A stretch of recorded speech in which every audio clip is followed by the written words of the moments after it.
Hello and thanks a lot for joining us on the Thursday edition of Journalist Hangout. I am Kemi Fola Adeyemo. So we continue the countdown to the Edo Governorship election. It's less than 48 hours to go. More and more events capable of shaping the election are dropping at fast speed. So we're here to help you stay in touch with the ever-changing scenes. Today on the program, less than 48 hours to the tension-soaked Edo governorship election, APC and PDP step up massive mobilization targeting women and young voters. I'll be hanging out today with Babajide Kolade-Otitoju while Mobolade Omonijo will join us via Skype. Journalist Hangout starts now.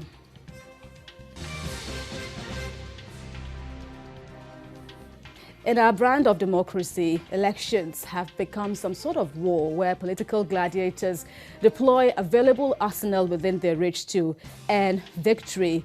It's less than 48 hours we have been tracking for the governorship election in Edo State, South Nigeria. The atmosphere is tense. The drumbeats are loud, but fingers are crossed. It's still a contest too close to call as two major candidates, that's the incumbent governor Godwin Obaseki of the PDP and Osaige Izeyamu of the APC lock horns for the second time in 4 years. The gladiators have chosen two electoral constituencies as battlegrounds ahead of the voting on Saturday. And these two grounds are the youth and women voters who constitute significant voting blocks in the state, and the scramble for their votes is on. Welcome, gentlemen, Mr. Omonijo, who joins us via Skype, and BKO here with me in the studio. I begin here in the studio. So BKO, for you, what's your perspective to these two targets now, the women and the youth? Yeah, it's understandable. When we look at the demographics for this election, we can see clearly why the political parties have chosen to target women and youths. Generally, it's a character of our election that women are far easier to mobilize than men. Whether in the north or in the south, it's a lot easier to mobilize women. You see on queues at polling centers, you see far more women, on the queue, and they are usually more patient. They wait on the queue, for their turn to exercise their franchise. So politicians have become accustomed to the capacity of women to help them win elections. So, and when you look at even the number of women who registered for this election, they are 1,051,209 compared to 1,159,000 men. Yes, we have more men, who have registered for this election, the Edo election.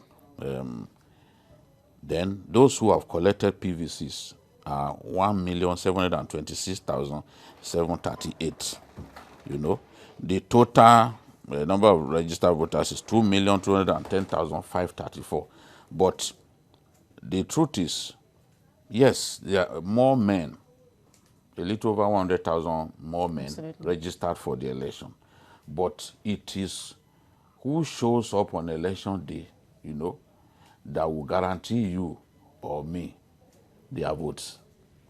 So we are saying that women usually are easier to mobilize, in good numbers. So they know that if they can get the women to come out to vote, if they can swing the women to their side, then chances are that they will win the election. And then talking about the youth, that is 18 to 35. Absolutely. 18 to 35 years of age. They are 1,105,338. The youth constitutes the most significant, the highest voting bloc.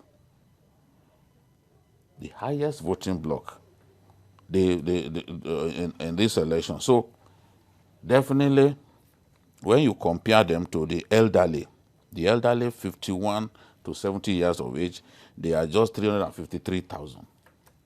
Then the old, 70 years and above, they are just 108,137. Usually old people come out a lot on election days. And then the middle age, 36 to 50 years of age, they are 643,551. So you see that there are far more young people. Indeed. Yes, 18 to 35 than other age brackets. So that is why they have chosen to go after these people. And they are doing, both parties are doing house-to-house campaigns. They are mounting, what is it called, megaphones on open roof vehicles and are campaigning around the city, you know. So it's an election that will be so keenly fought between the two most dominant candidates, and you can see that they are not leaving anything to chance. Stone unturned, absolutely. Well, let me rub minds with Mobolade Omonijo, who joins us via Skype. So what do you read? What do you make of this strategy? Campaigns will end by tonight. How do you think this will pan out, looking at the strategies of the two major parties? Well, it is good that they are being strategic in their planning now. It is good that they are not relying absolutely on violence on the day. It is good that they are targeting the high voting population. My only fear is that generally the youth, they tend, except maybe the very well educated who don't come out to vote too anyway, the young ones generally think they look forward to being induced. I hope this will not be the situation this time around. It's good that the parties are being strategic. It's good that the politicians are beginning to look at what they need to do, having studied the previous elections, and we will see how it goes, because it's about the first time that they will disaggregate and target particular sectors.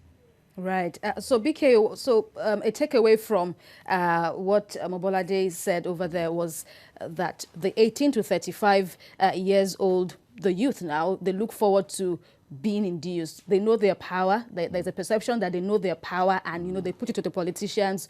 If you want my vote, this is what you should give me. What do you make of that? Everyone looks forward to being induced now. Everyone looks forward. Our elections have been so monetized. From the Ondo election of 2016, our elections have been so monetized. It's not, if you want to simply give youths alone money, then you are not prepared to win the election. It's a painful reality. Everyone looks forward to taking something. This period. I've seen married women line up, and a politician from Bauchi State was giving them money on election day with the cooperation of INEC staff. Was giving them money. In some cases, even the INEC staff are the people who give you the envelope where maybe just 1,000 naira has been put, and then they are thugs. Once they give you the money, they will also monitor you. They will ensure that you actually voted for their candidate. Otherwise, they will go and wait for you and visit violence on you. So they don't simply just give people money. They want to be sure that that person voted for them. And there are many ways by which they can ensure that. You know that even those cubicles, they are not high enough. So by nearly stretching your neck like a giraffe, you can actually see who someone voted for. And those thugs and their agents, the agents of the political parties, they're always waiting, you know, and trying to confirm that indeed this person got money from us to vote, and voted for us. In some cases, they will wait until you vote before they then hand the cash to you. But this so everyone is involved and everyone takes money. And it's also, you know, a key concern, especially as we move forward and prepare for better organized election. I mean, look at what you just said now, where you even see, you know, agencies that you would expect to live above board, but we know there are cases. The courts also, have some of these people who are also being tried for alleged corrupt allegations. But another key concern, gentlemen, is also the issue of, how prepared we are to ensure that there is peace on election day. We've seen the news making rounds now of, tens of thousands of police officers that have been deployed to Edo State. Are they necessary?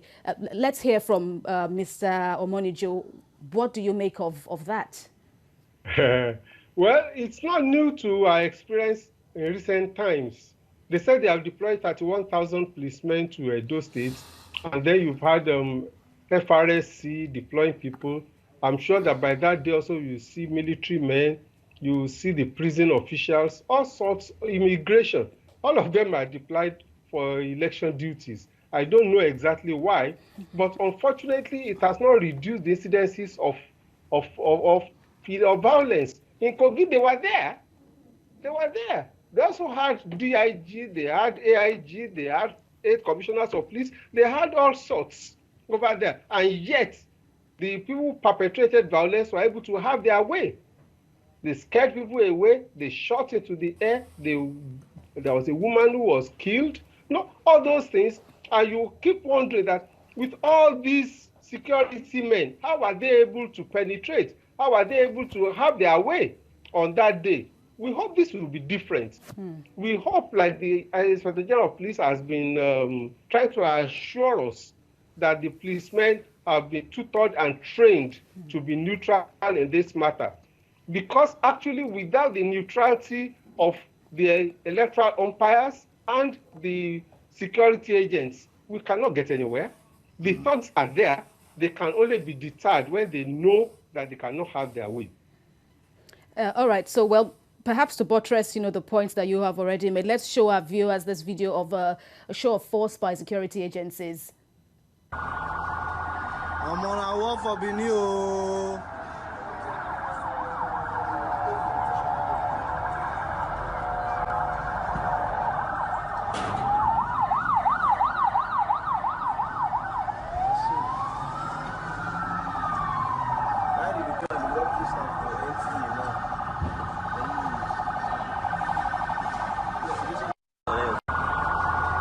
I'm on a war for Benio.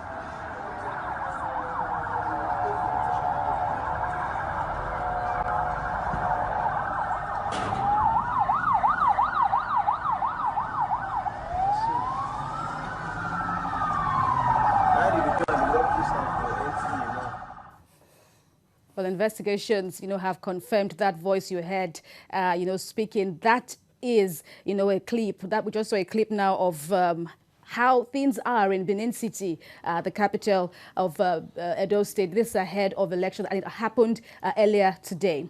BKO, what do you make of it? So of course, it's always a challenge, in Nigeria to have, better turnout. It's always, especially issues like this, fractured elections of this nature. What impact do you see this having, on the psyche of the average voter in Benin? Well, there are many people who will not bother to go and vote on election day because the weeks leading to this election had been characterized by violence. The campaigns have been characterized by violence, strong words, name calling, and all sorts. Many people are scared, and there's so much tension in the air. And I'm not surprised that the police embarked on that show of force so that the bad boys will know that, they are prepared. They are prepared for them. The Oba of Benin has repeatedly warned against this politics of desperation that we see every election year.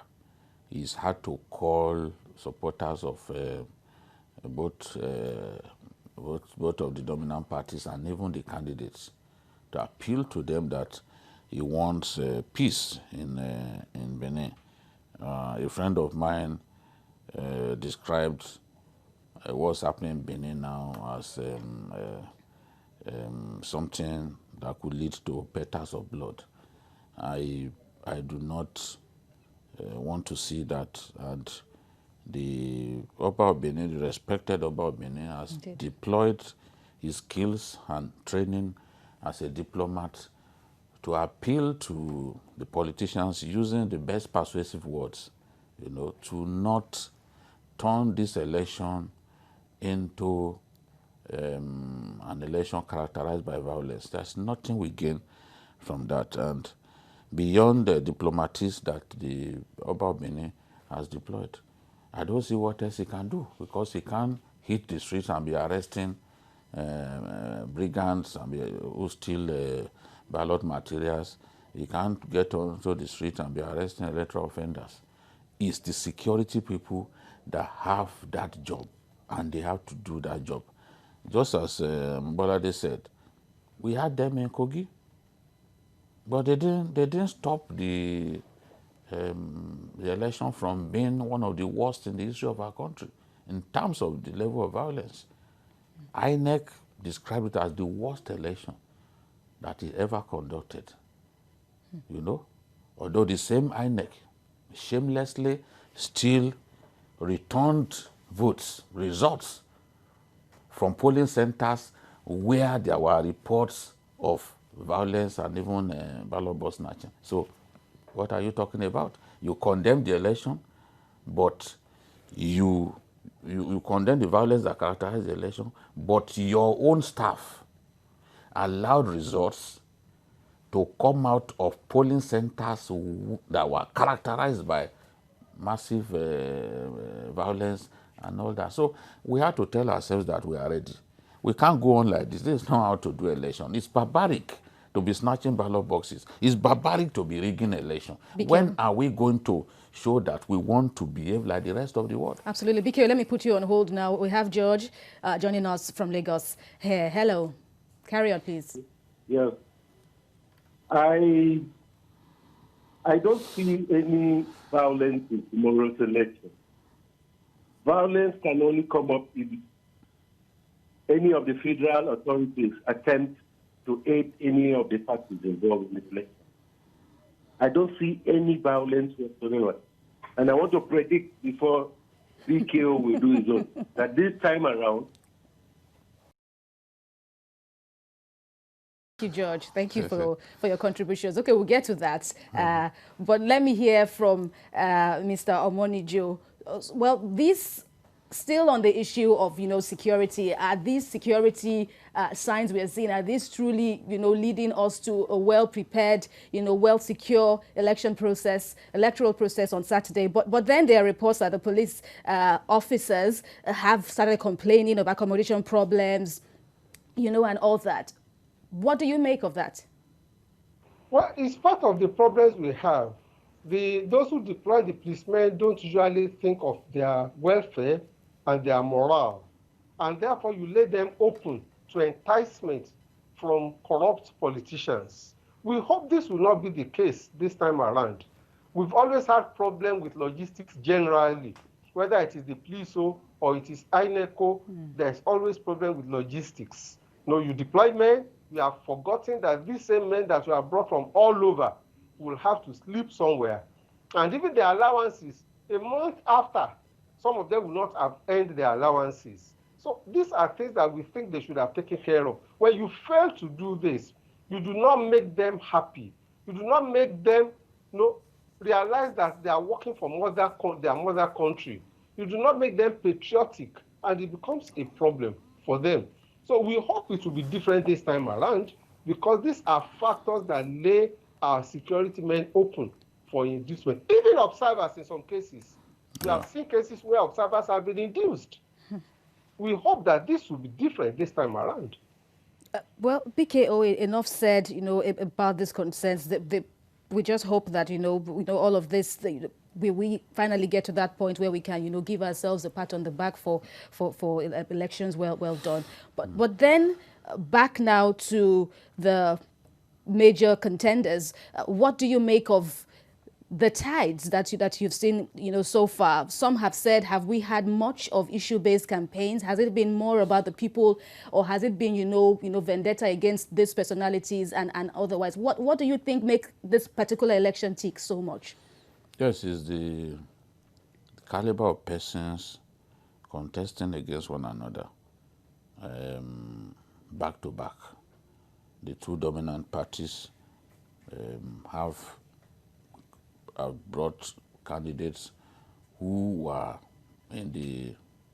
came first and second in the last election. And are slugging it out. They are slugging it out, but they've switched parties. Absolutely. So at that time, Obaseki was in the APC. Now is the standard bearer of the PDP. You know, so these are people who know themselves very well.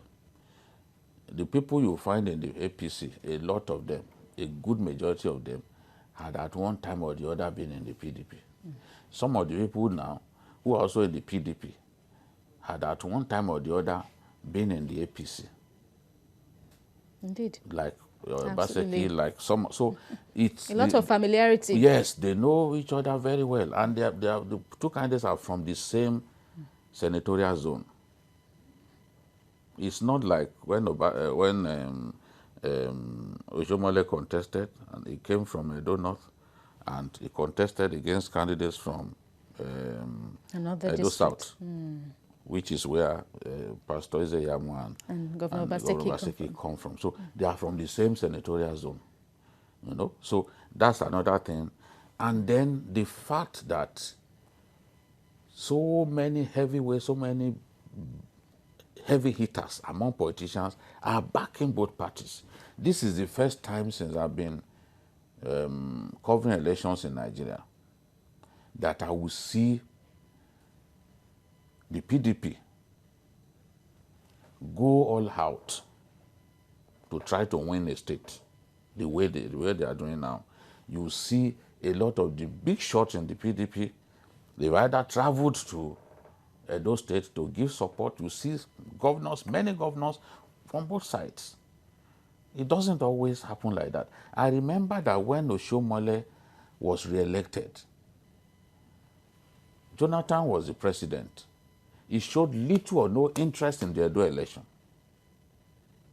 He showed no desire to get the PDP to win that election.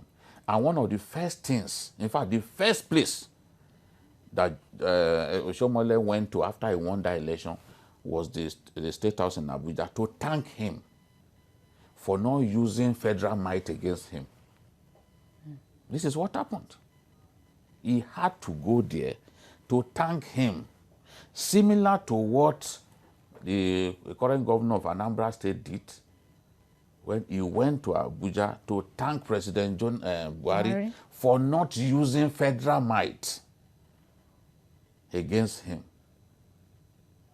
But in this case, the stakes are different. APC does not want to lose this election.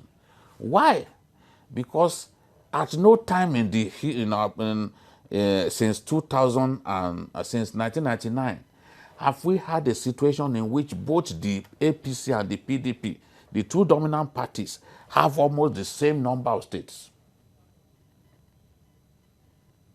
If the PDP were to win these states, so they have a state more. No, if they were to win this state and then win Anambra, then the APC would be in trouble. Because the edge that they had will have been wiped out.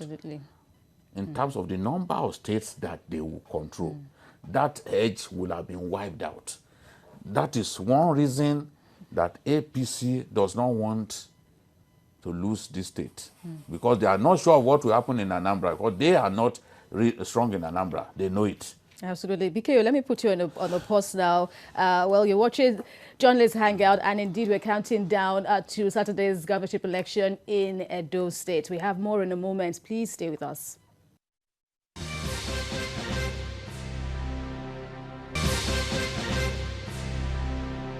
Thank you so much for staying with us on TVC News. You're watching Journalists Hangout. Well, BKO just gave us his perspective to why the stakes are so high in Edo State ahead of Saturday's election. Let's hear from Mr. Omonijo. What's your point of view?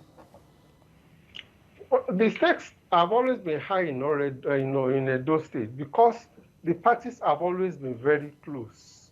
You know, we've had the PDP run the state before, you've had the APC run the state, and I mean, the number of senators, you could be in charge of the state, and you have one senator to the other parties too. So you know that the gap could be closed, and you must be careful about that. And if you look at the results for the last election, you will see that in many of the local government areas, actually you had the figures were quite close. So this time around, and they know that a whole lot of things have changed between then and now, because Obaseki was then, of course, of the APC, and now is an incumbent, and he is in the PDP. The incumbency factor is a factor. It's not enough, but it is a factor, and you have to factor that in, even though the APC is also the incumbent at the federal level, and that's also another factor. So all these things have come in, and the stakes are therefore high. The APC does not want to lose that state because it's the only state it has in the Niger Delta. The whole of the South-South, that's the only state it has. Then in the Southeast, you have only Imo State. So you don't want to lose out a whole swath of land that goes to the opposition. So it's important, you want to build on that. You want to expand from it. You don't want to lose out altogether. And for the PDP, they want to take over theirs because they believe that it should be theirs naturally, because they had once run the state, and they felt this is the great opportunity. And that's why, like BKO said, all their governors are coming together from the north, from the south, from the east. They are coming there to come and campaign. Uyari will be, his former governor in Anambra, is coming there to campaign. Everybody is saying that, look, we must give this our best shot so that we can take over the state. The APC is responding. So the stakes will naturally be high. But in most cases, it depends on the electoral umpires and the security agents. If they do their job the way it should be done, the politicians will know that, look, we have no place in this matter. But otherwise, the stakes is also high generally in Nigeria because politics is the most lucrative business. Everybody sees it as a shortcut to make money. So they know that if this man becomes the governor, and then they will be able to have commissioners, you have SSA, you have SS, everything all over the place, all the appointments. So everybody is giving his push so that the governor will notice, the would-be governor will notice him, that when he comes, he will be able to pick him. So, but if, like I said once again, if the INEC does its job the way it ought to, absolutely, and then the people will absolutely, you know, and talking about, you know, INEC, you know, what new strategy does INEC have? Because indeed the test is on INEC, you know, to give this a much better narrative, BKO. Yes, INEC has a lot to do. It must ensure that its own rule book is adhered strictly to by its workers, by staff, electoral staff. What we usually see is a situation in which INEC will say, no, the card reader must be used throughout the election. Okay, let me interrupt. We have Edison, you know, joining us from London. Good evening to you. Welcome. Please, let's have your brief contribution. Very well. Carry on, please. Yeah, I want to thank you all for the good job you are doing, and I've heard Babajide about his analysis in 2016 about Oshomole, Jonathan allowed the election to be free and fair. Also, of Anambra, President Mohamed Buhari allowed it to be free and fair.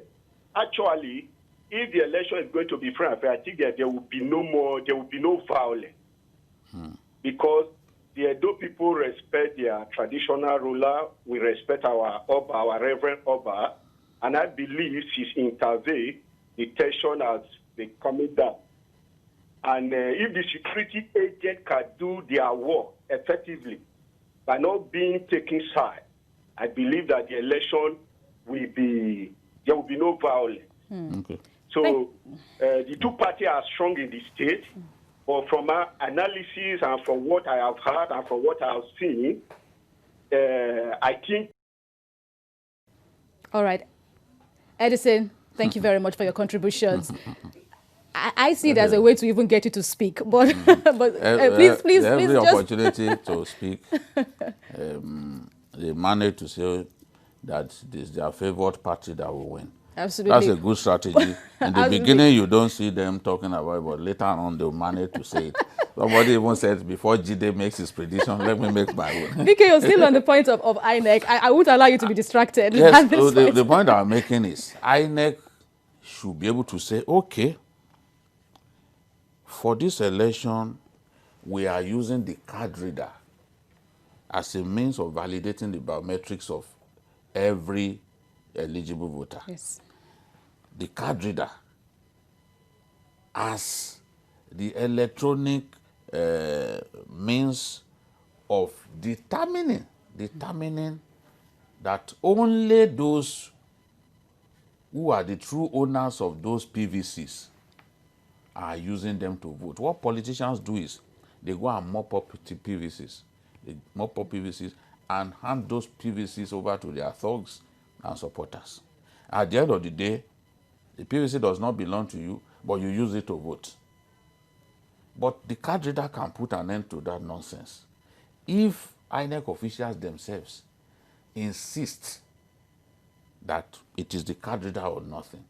But we don't have that compliance even on the part of INEC staff, INEC recs across board.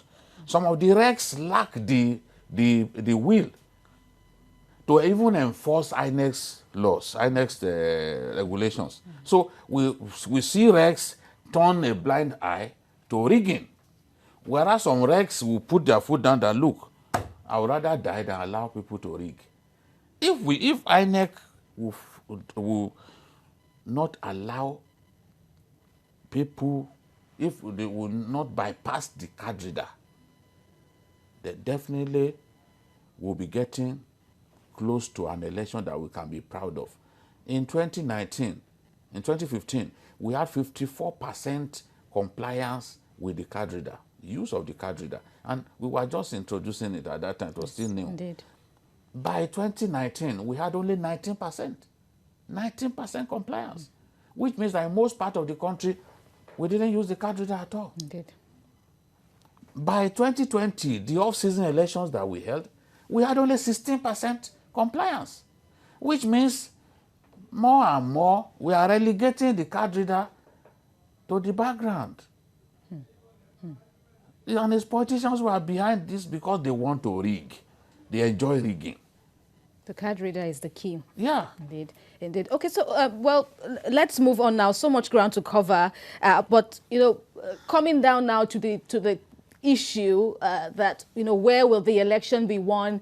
Where will the election be lost? A vital point was also raised here on the desk now that, in this case, that the key contenders once again come from the same senatorial district, which also makes the stakes even more higher. And if you look at, what impact this will have on the electorate. But for you, some have, Mr. Omonijo, some have said, okay, money is even a vital factor in this particular election. How do you think this will weave around, where election will be lost and won? Oh, money has always, in recent times, money has been almost a sole decider of the results of elections. But I hope not this time around. The people between now and Saturday, even tomorrow evening, people will be visited, people will be induced. Even though campaigns have ended. Oh, yes. I mean, people don't stop you from having visitors in your house. Absolutely.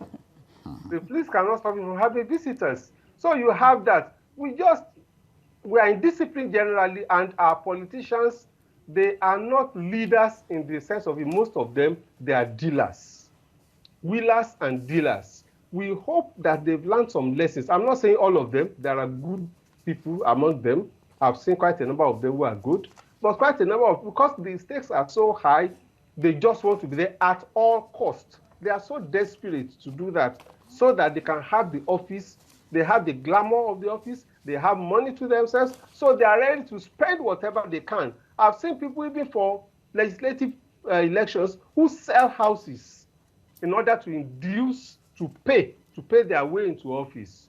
These are problems that we've had. Political behaviors don't change overnight. The political cultures don't change overnight. but we hope at least to the best of the abilities of the security men, they'll be able to checkmate certain things. So that even when you collect money, let them ensure that the party agents don't keep anywhere near where they vote, near the cubicles. And in some places, there are even no cubicles at all. It is done in the open. It becomes a problem because somebody can easily monitor how you vote. A voter will be more confident if he enters a cubicle and he knows that nobody is around him who can see what he's doing. He will be able to vote his conscience. But when he knows that somebody is using one corner of the eye to monitor the way he votes, then he might not vote his conscience. I will take BKO on that point, but then let's first hear from Tayo Bakari joining us from Abuja. Welcome. Thank you very much. Good evening, Tayo Bakari. You're live. Good evening.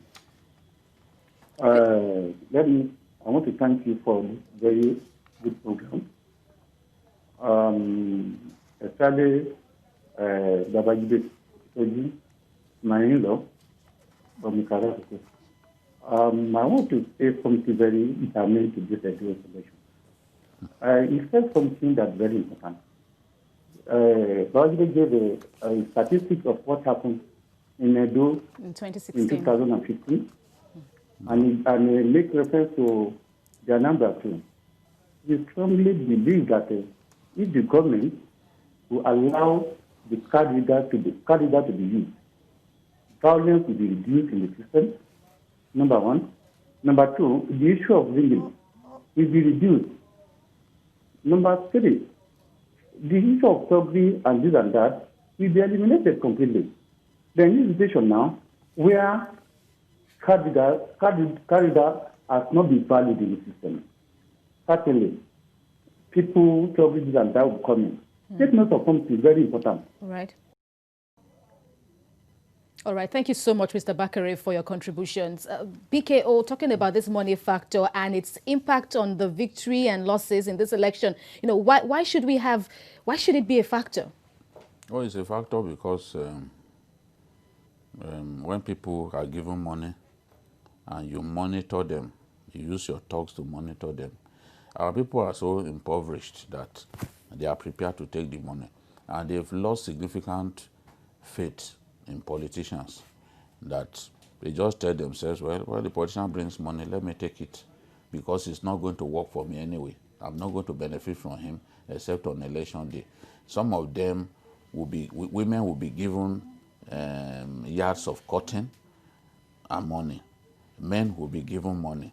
The slogan in those states back then was Dibo fun wa ko sebe. Vote for us so that you can cook your stew for the week or soup. So, and it has gone on like that. They go into people's homes, make them to swear on oath to vote for them, but then they give them money. So you can't even vote your conscience even after collecting the money. People are made to jump over guns. And they fear that Ogun, the deity, the god of iron, will take their lives if they do not vote for the person who gave them the money. People are made to drink some terrible concoctions. So you can see where poverty is leading our people to. People who are poor, they cannot determine where their next meal will come from. And then you offer them 5,000 on election day, you think they will not take, they will take. And we are not punishing people who do this. It's an electoral offense. But how many people have we punished? So it has become a fixture in our elections. Whether we like it or not, money plays a big part. And even governors, big people in our country, also bring money for people to be induced. So we just behave like it's something legal, whereas it's not expected to be any different in Edo. But gentlemen, let's spare the remaining few minutes we have on the show now to project ahead of Saturday. Analysis on, of course, many have also, are also expectant on who will win and have already given their predictions. For you, Mr. Omonijo, what do you think? Would you want to be drawn into that debate? Well, generally speaking, I find it difficult to predict elections in Nigeria. I've done some elections over the years, over the decades, but I find it difficult because you are looking at factors that you think will sway, and then all of a sudden a number of other things come on the day of the election.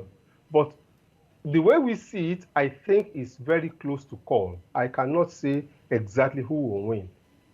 I can't. I don't want to stick out my neck. Babajide is an octopus, so he will be in a position to stick out his own neck. All right. But let me still push. Looking at the strengths, of Mr. Governor Obaseki and Mr. Osage Yamu. For you, do you want to explore that? Well, it's not about just those two people. It's about the two people. It's about their parties. It's about those who are backing them. It's about Oshiomhole, for example, for Ize Yamu. That's a very strong factor in Edo State. He's been governor. He's hugely popular there. It will help him. Then the governor of Obaseki is not just alone.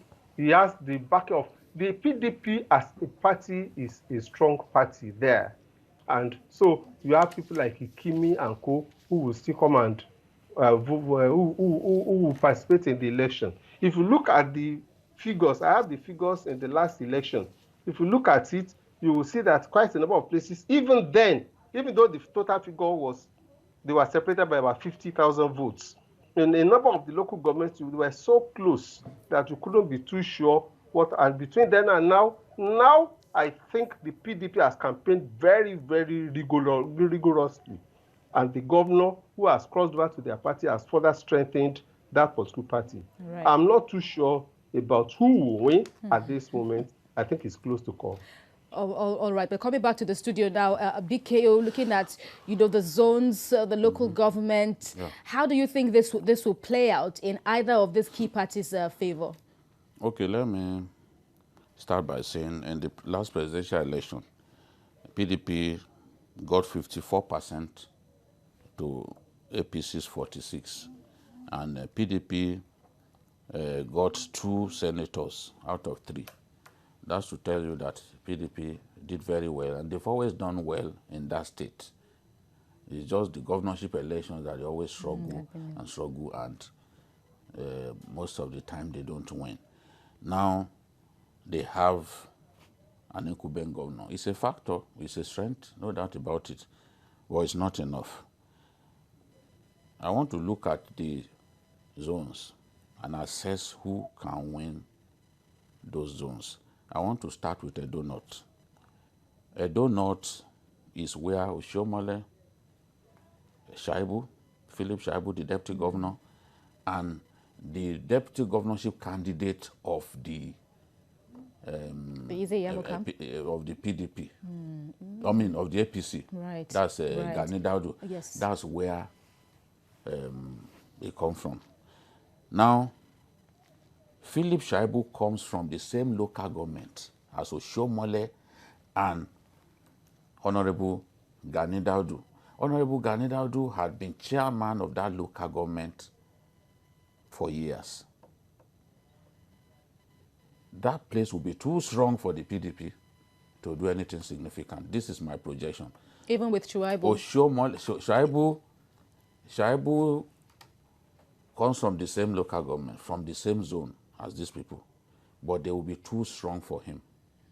They will be too strong for him. Oshiomhole comes from Ward 10, Daudu from Ward 7, and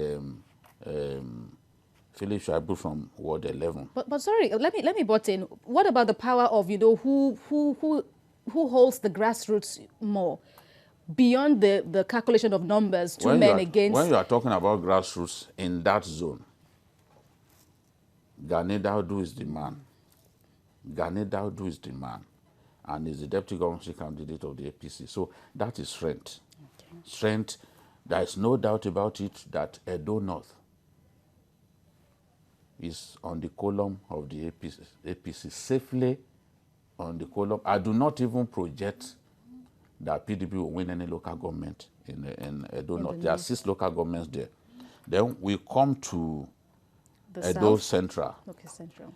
This is a real battleground. One, because the people have been told that, look, it's time for us to have power shift, and that if Obaseki does a second term, it will come to them. It will come to them. But if Ize-Iyamu comes, that means you wait for another 8 years and you are not certain. That will come to you. So, and don't forget, that is the zone where the great mobilizer for the PDP, the late Anthony Anene, comes from Uromi, came from Uromi. Then Ekpoma, the university town, PDP is very strong in Ekpoma. I expect the PDP to win Ekpoma, the university town, because even the APC members admit that they are not strong in that area.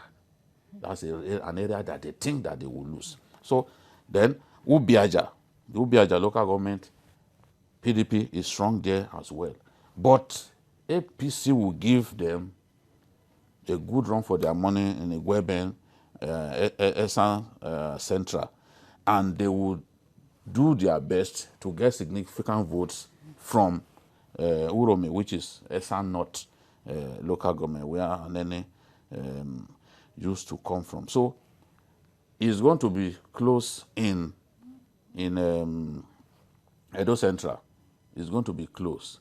Maybe a narrow victory for the PDP there, which APC can use the significant votes that they will get from Edo North to cover. But then looking at the south? The south, that is where the two governorship candidates come from.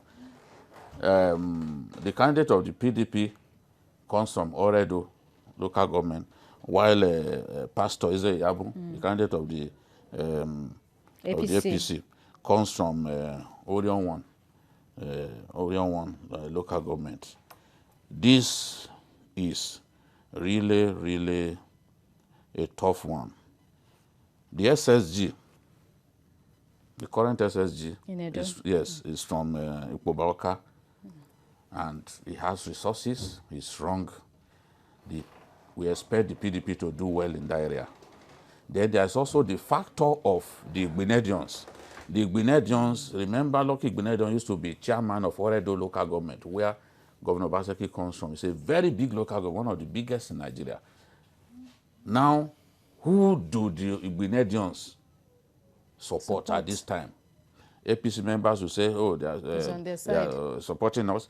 The PDP to think that they are supporting them. But they are a famous political family and they have supporters. So who do they support? Who they support can help influence where the pendulum of elections swings. There are 7 local governments here. And I project that out of these 7, the APC will be able to win 4 local governments, while the PDP will be able to win 3. Anything can happen on election day. I know, this is not final. Anything can happen on election day. But in my view, when you observe that is a battleground, and between the two candidates, the person strongest in terms of grassroots base is Pastor Ize-Iyamu. I was reading former Minister of Information, Prince Tony Mama, and he was saying, look, this is an election too close to call, but Ize-Iyamu is very strong at the grassroots level. And I don't that envy is a factor. That is a factor. I don't envy you, BK right now, yes. but then you just have to spill it out now. On who you think you would win? I'm going there. I'm just laying the foundation. If APC is able to take 4 out of those 7 local governments, leaving PDP with 3, then APC will carry the day. I still think that, given the strengths that the APC has deployed in this election, given how serious they are going about it, given Pastor Ize-Iyamu's strength as a grassroots politician, he has never, the only time he lived outside of Benin was when he came to the law school. All his life he's worked and lived in Benin. He's a very strong political factor in that area. I project victory for the APC in the election, no matter how close. This is my projection. And indeed it will. It will be. It will be close. It certainly should be close, given what we are seeing on ground, and I project an APC victory.